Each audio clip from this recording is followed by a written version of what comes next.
আজ আমি বলবো শ্রীকৃষ্ণের বাণী, যা আমাদের জীবনকে সঠিক পথ দেখাবে।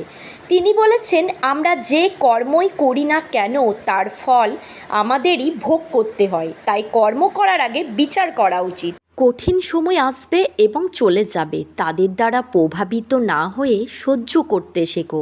এই পৃথিবীতে কোনো কিছুই চিরস্থায়ী নয়।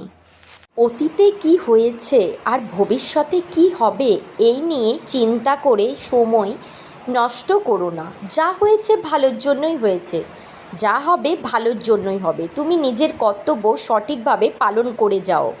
কাম, ক্রোধ এবং লোভ হলো একজনের পতন এবং আত্মধ্বংসের প্রবেশদ্বার।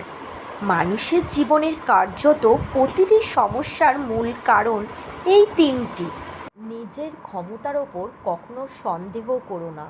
নিজের ওপর বিশ্বাস হারানোই অন্যায়। মনে রেখো, যে কোনো কাজ